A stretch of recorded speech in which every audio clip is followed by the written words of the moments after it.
Hello viewers, அடுத்து வரக்கூடிய 7 நாட்களில் பல முக்கியமான கிரகங்களுடைய மாற்றத்தினால் மகர ராசி நேயர்களுடைய வாழ்க்கையில் பல முக்கியமான திருப்பங்களானது ஏற்பட போகிறது. மகர ராசி நேயர்களுக்கு கடந்த வாரம் கலவையான வாரமாக அமைஞ்சிருக்குங்க. குழந்தைகளுடைய உடல் ஆரோக்கியத்தில் கவலை தரக்கூடிய ஒரு சில விஷயங்களானது நடந்திருக்கலாங்க. அதே போல் நீங்கள் கொஞ்சம் கூட எதிர்பார்க்காத சில முக்கியமான திருப்பங்களானது உங்களுடைய வாழ்க்கையில் நடந்து இருக்குங்க. இதன் மூலமாக சில சங்கடத்தையும் பார்த்தீங்கன்னா அனுபவிச்சு இருந்திருப்பீங்க. அதே போல தேவையில்லாத வீண் விரைய செலவுகளும் ஏற்பட்டு இருந்திருக்கும். மருத்துவ செலவுகளும் கொஞ்சம் ஜாஸ்தியாகவே இருந்திருக்கும் அப்படின்னு சொல்லலாங்க.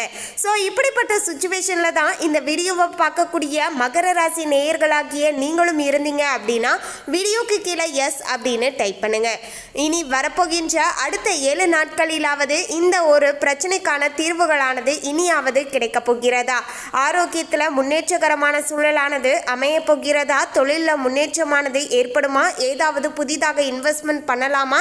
இல்லை என்றால் தற்போது செய்யக்கூடிய தொழிலை தொடர்ந்து செய்து கொண்டு வரலாமா?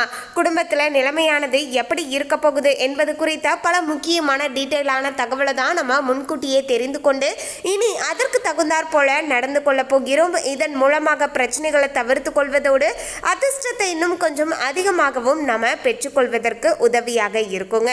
மகர ராசி நேயர்கள் இந்த வீடியோவை பார்த்துட்டு இருந்தீங்கன்னா ஓம் சிவாய நமக அப்படிங்கிற இந்த திருமந்திரத்தை கமெண்ட்ஸ்ல 3 முறை டைப் பண்ணுங்க.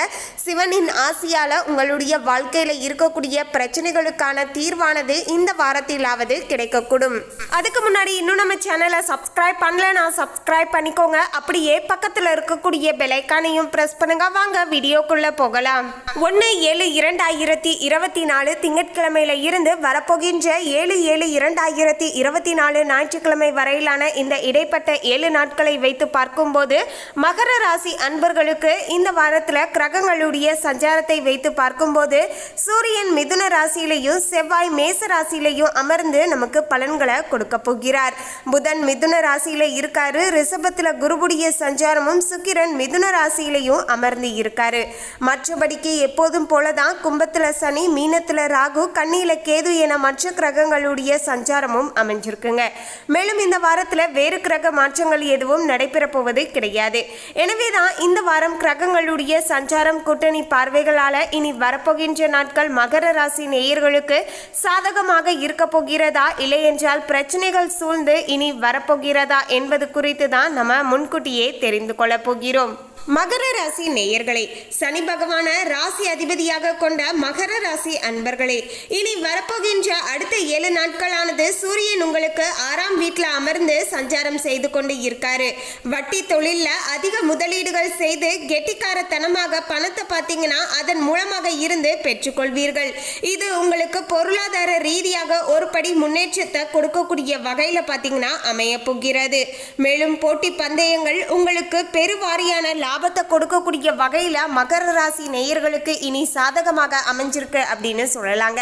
அது மட்டும் கிடையாதுங்க. இந்த ஜூன் மாதத்துடைய இறுதியில் 30ஆம் தேதி சனியுடைய வக்ர பெயர்ச்சியானது ஆரம்பமாக போகிறது.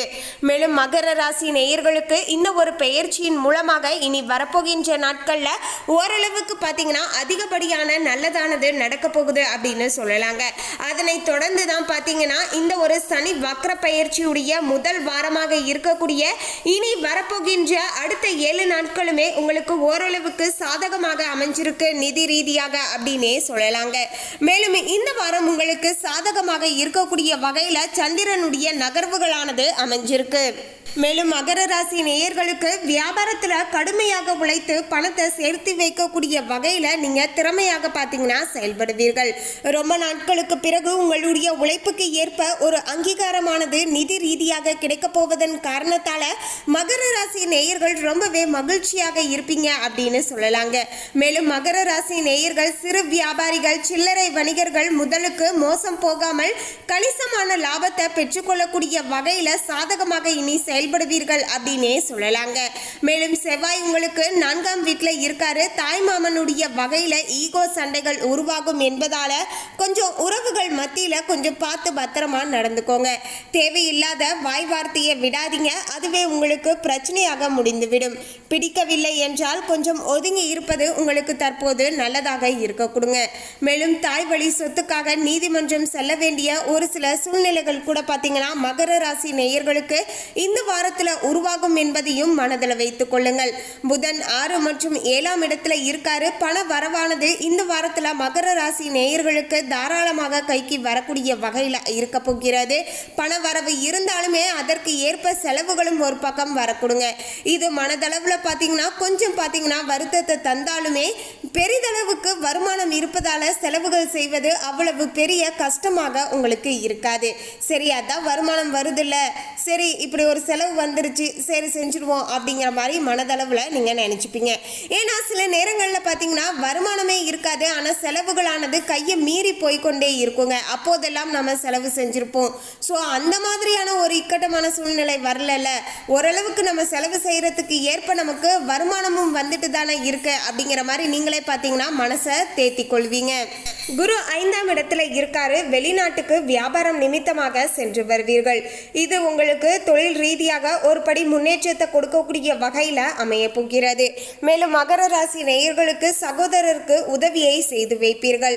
இதன் மூலமாக அவங்களுடைய வாழ்க்கையில அடுத்த கட்டமாக முன்னேற்றத்திற்கு செல்வார்கள். சனி 2ஆம் இடத்துல இருக்காரு. எதையுமே யோசித்து செய்ய வேண்டும். ராகு 3ஆம் இடத்துல இருக்காரு. வாடகை வீட்டில் இருந்து சொந்த வீட்டிற்கு செல்லக்கூடிய சிறப்பான நேர காலமாக தற்போது அமைஞ்சிருக்குங்க. ரொம்ப நாட்களாகவே நாங்கள் வீடு கட்டி புதிதாக பார்த்தீங்கன்னா புதுமனை புகுவிழா செய்யலாமா அப்படின்னு கேட்டுக்கொண்டு இருக்கக்கூடிய மகர ராசி நேயர்களுக்கு தற்போது நேரமானது சாதகமாக அமைஞ்சிருக்குங்க.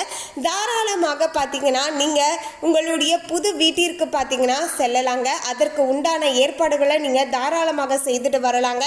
நீங்கள் கேட்ட இடத்துல இருந்து உங்களுக்கு எல்லா பண வசதியும் கைக்கு சாதகமாக வந்து சேருங்க.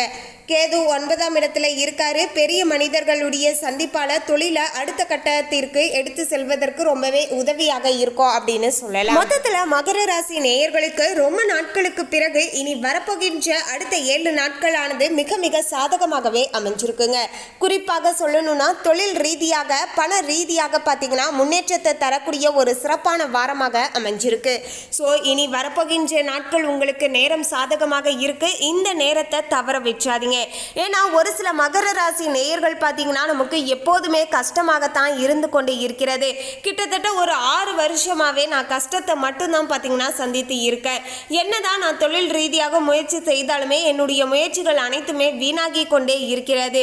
நிதி ரீதியாக எனக்கு எந்தவித முன்னேற்றமே இல்லை அப்படின்னு ஏங்கிக் கொண்டு இருக்கின்ற மகர ராசி நேயர்களுக்கு தற்போது நேரம் சாதகமாக அமைஞ்சிருக்குங்க. இந்த ஒரு நேர காலத்தை பயன்படுத்திக்கோங்க. ஒரு சிலர் பார்த்தீங்கன்னா நமக்கு எதுவுமே நல்லதே நடக்கல அப்படின்னு வெக்ஸாகி இனி வரப்போகின்ற நாட்களை பார்த்தீங்கன்னா தவற வச்சாதீங்க. இனி வரப்போகின்ற ஒவ்வொரு நாட்களும் நீங்கள் எந்த அளவுக்கு பார்த்தீங்கன்னா முழு முயற்சியோடு உங்களுடைய தொழில் ரீதியாக ஒவ்வொரு விஷயங்களையும் நீங்கள் செய்துட்டு வரீங்களோ அந்த அளவிற்கு உங்களுடைய வாழ்க்கையில் நல்ல ஒரு மாற்றமும் முன்னேற்றமும் ஏற்பட ஆரம்பிக்குங்க. இப்போது தான் பார்த்தீங்கன்னா கொஞ்சம் கொஞ்சமாக உங்களுடைய வாழ்க்கையில் ஒரு தன்னம்பிக்கையானது ஏற்பட்டு இருக்கும். இதுதான் செய்யணும், இதுதான் செய்யக்கூடாது அப்படிங்கிற மாதிரியான ஒரு சில தெளிவான சிந்தனையில் இருப்பீங்க அப்படின்னு சொல்லலாங்க. ஸோ இப்படிப்பட்ட சிந்தனையோடு தொடர்ந்து உங்களுடைய தொழில் ரீதியாக முழுமையாக பார்த்தீங்கன்னா உங்களுடைய உழைப்பை போட்டுட்டு வாங்க. அந்த உழைப்புக்கு ஏற்ப அபரிவிதமான நிதி ரீதியான ஆதாயத்தை பெற்றுக்கொள்ளக்கூடிய காலகட்டமாக இனி உங்களுக்கு சாதகமாக அமைஞ்சிருக்கு. அதுலேயும் இந்த அடுத்து வரக்கூடிய 7 நாட்கள் மிக சிறப்பாக அமைஞ்சிருக்குங்க. நீங்கள் நல்லா சம்பாதிச்சா மட்டும்தான் உங்களுக்கு வரக்கூடிய செலவுகளையும் பார்த்தீங்கன்னா ஓரளவுக்கு சமாளிக்க முடியும் அப்படிங்கிற விஷயத்தையும் பார்த்தீங்கன்னா மனதில் வச்சுக்கோங்க. உதாரணத்துக்கு சொல்லணும்னா நீங்கள் ஒரு 30,000 ரூபாய் சம்பாதிக்கிறீங்க அப்படின்னா ஒரு 10,000 ரூபாய் 15,000 ரூபாய் வீண் விரைய செலவு ஏற்படுது அப்படின்னா அதை நீங்கள் சமாளிக்க முடியும். உங்களால் பார்த்தீங்கன்னா வெறும் 10,000 ரூபாய்க்கு தான் சம்பாதிக்க முடியும் அப்படிங்கிற சூழ்நிலையில் நீங்கள் 5,000 ரூபாய் செலவு பண்ணும்போது அது நமக்கு கடன் வாங்க வேண்டிய ஒரு இக்கட்டமான சூழ்நிலையை தள்ளிவிட்டோம். ஸோ முடிஞ்ச அளவுக்கு பார்த்தீங்கன்னா கடினமாக உழைச்சி பணத்தை எடுத்துருங்க. அதன் பிறகு செலவுகள் வந்தாலுமே ஓரளவுக்கு செலவுகள் செஞ்சுட்டு கொஞ்சமாவது பணத்தை பார்த்தீங்கன்னா நம்ம சேமித்து வைக்கலாம். ஸோ இனி வரப்போகின்ற ஒவ்வொரு நாட்களும் பார்த்தீங்கன்னா உங்களுடைய கவன சிதறலாலேயோ இல்லைனா நமக்கு எதுவுமே நல்லதே நடக்காது, ஏன் நம்ம இனி நம்ம உழைச்சிக்கிட்டு அப்படியே போட்டோம், எப்படி நம்முடைய லைஃப் போதோ அது பின்னாடி நாமளும் போகலாம் அப்படின்னு அசால்ட்டாக இருக்காதீங்க.